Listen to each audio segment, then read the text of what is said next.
बिस्मिल्लाहिर्रहमानिर्रहीम अस्सलामु अलैकुम वरहमतुल्लाहि वबरकातुहू। नाज़रीन करामी, ये सुनकर आप ज़रूर चौंक उठेंगे कि जिस अजीम शख्स को तमाम बर्रे सगीर बल्कि तमाम दुनिया शायर मशरिक मुफक्किर इस्लाम के अलकाब से जानती है, उसको भी कादियानी अपनी तरफ मंसूब करते हैं, बल्कि उनके ख़ानदान को अपने ख़ानदान का हिस्सा बताते हैं।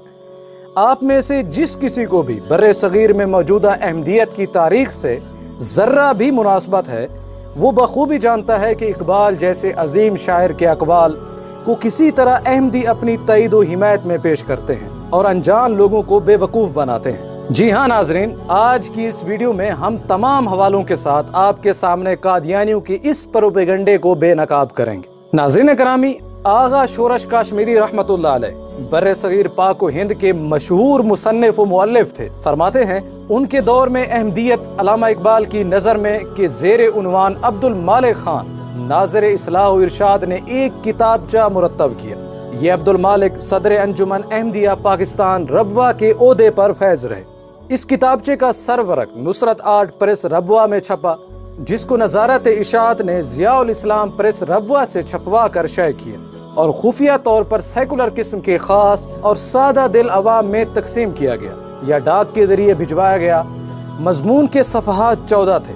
आगा शोरश की तरफ ये किताबचा उनके दोस्त ने रबवा से इरसाल किया। आगा शोरश तहरीर पढ़ते हैं कि अब्दुल मालिक जो बदकिस्मती से मौलाना कहलाते हैं, आगाज ही में तहरीर फरमाते हैं, अल्लामा इकबाल जो इस बर्रे सगीर के एक बड़े शायर और फलसफी थे, उनका अहमदियत के साथ बड़ा गहरा ताल्लुक रहा।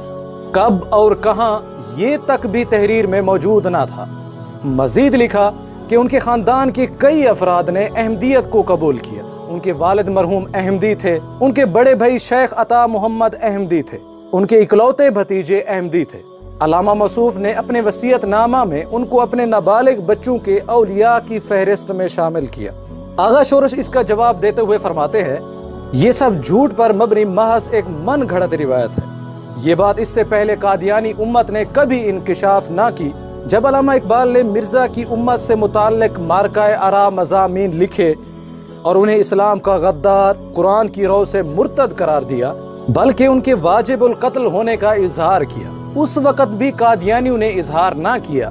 आज उनकी वफात को कई साल गुजर गए तो मिर्जाई अपनी बदगोई को फैला रहे हैं कि अल्लामा इकबाल के वालिद खुदा न खास्ता अहमदी थे।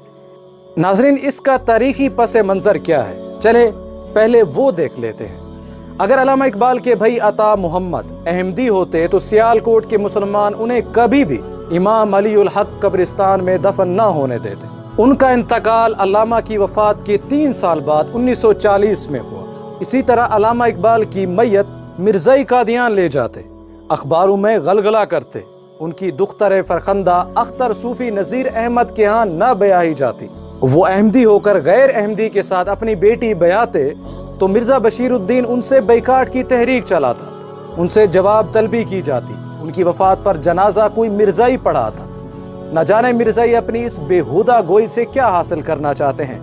रहा अल्लामा इकबाल के भतीजे का सवाल, तो उनके मुतालिक हम तक एक रिवायत पहुंची है कि वो अहमदी थे।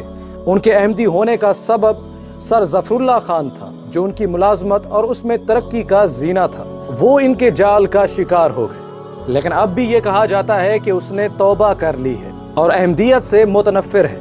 पिछले दिनों लाहौर आए तो अपने चचा अल्लामा इकबाल के मिज़ार पर हाजिर होकर आप दीदा हो गए और रो रो कर मिर्जाइयत से तायब होने का इजहार करते रहे। क्योंकि इनके मुताल्लिक हमारी मालूमात ज़ाती नहीं है, इसलिए हम यकीनी तौर पर इनके मुताल्लिक कुछ कहने से माजूर हैं। ताहम हमारी मुसद्दिका मालूमात ये है कि इनकी औलाद इनके रूबरू मिर्जा गुलाम अहमद पर तबर्रा करती, उसकी नबूवत का मजाक उड़ाती।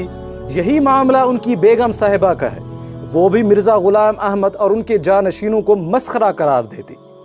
नाज़रीन करामी, अब्दुल मालिक खान खानदान इकबाल पर इस इल्ज़ाम के बाद लिखा कि उन्होंने रिसाला इंडियन एनीक्योरी 1900 में एक मजमून तहरीर किया और लिखा कि मौजूदा हिंदी मुसलमानों में मिर्जा गुलाम अहमद कादियानी सबसे बड़े दीनी मुफक्किर हैं। आगा इसका जवाब देते हुए फरमाते हैं, अव्वल तो ये बात सही मालूम नहीं होती, क्योंकि मिर्जाई इस किस्म के गलत हवाले वज़ा करने में बहुत दिलेर है। लाजिम था कि वो इस मजमून की बिलअमूम और इस फिक्रे की बिलखसूस फोटो स्टेट शाये करते بالغرض اگر مان لیا جائے کہ علامہ نے مذکورہ فکرہ لکھا ہو تو یہ کوئی حجت نہیں، انہوں نے پیغمبر نہیں دینی مفکر لکھا ہے۔ تب علامہ اقبال کی عمر ہی کیا تھی، صرف 27 برس۔ وہ اس وقت کوئی عالم دین نہ تھے، نہ کسی دینی تحریک یا کسی دینی شخصیت سے ان کا تعلق تھا۔ وہ گورنمنٹ کالج لاہور کے طالب علم تھے، پروفیسر ٹامس آرنولڈ ان کے استاد تھے۔ انہوں نے 1899 میں MA کیا۔ ایک سال بعد 1900 میں ان کے قلم سے ایسا کوئی مضمون نکلا ہو تو وہ قلم کا ابتدائی سفر تھا، اس اقبال کے قلم سے نہ تھا جو ایک طویل ذہنی سفر کے بعد حکیم الامت کے درجے پر فیض ہوا اور پیغمبری عمر میں داخل ہوتے ہی اس شخص کا پوسٹ مارٹم کر دیا گیا جو برطانوی سیاست کی شعبدہ بازی سے مسیح موعود، مہدی موعود اور ذل و بروز کا جامہ اوڑھ کر نبی بن گیا تھا۔ چنانچہ 30 مار خان عبد المالک کو یہ یاد نہیں رہا کہ اس کے نبی کی سوانح عمری کیا ہے۔ مرزا غلام احمد اپنے نبی ہونے کا دعویٰ 1901 میں کیا، جبکہ علامہ اقبال کا مضمون اگر قادیانی امت کے لیے سند ہے تو 1900 میں لکھا گیا۔ عجیب استدلال ہے کہ علامہ اقبال نے 1900 میں فلاں بات کہی وہ درست ہے، لیکن جس نتیجے پر 1936 میں پہنچے وہ غلط ہے۔ اگر معیار یہی ہے کہ پہلی بات درست ہے اور دوسری غلط، تو قادیانی کس دلیل کے تحت مرزا غلام احمد کو نبی مانتے ہیں؟ مرزا کی بے شمار تحریریں اپنے نبی ہونے کا انکار کرتی ہیں اور اس کو مخبوط الحواس قرار دیتی ہیں، جو حضور صلی اللہ علیہ وسلم کے بعد کسی طرز کی نبوت کی گستاخی کرتا ہے۔ مرزا کا اپنا قول ہے کہ ایسا شخص ذہنی طور پر دیوالیہ ہو کر پاگل ہو چکا ہے۔ ناظرین کرامی، قادیانی اور علامہ اقبال کب سے آمنے سامنے ہوئے؟ قادیانی ان کو احمدیت سے کیوں منسوب کرنے لگے؟ علامہ اقبال نے ایسا کیا کہا کہ قادیانیوں میں ہلچل مچ گئی؟ قادیانیوں نے علامہ کے دوست پنڈت لال نہرو کو علامہ کے خلاف کیوں ابھارا؟ علامہ صاحب کشمیر کمیٹی میں مرزائیوں کے ساتھ کیوں مل گئے تھے؟ یہ سب کچھ ہم جانیں گے علامہ اقبال رحمۃ اللہ علیہ کی زندگی کے اوپر بنائی جانے والی آنے والی سیریز میں۔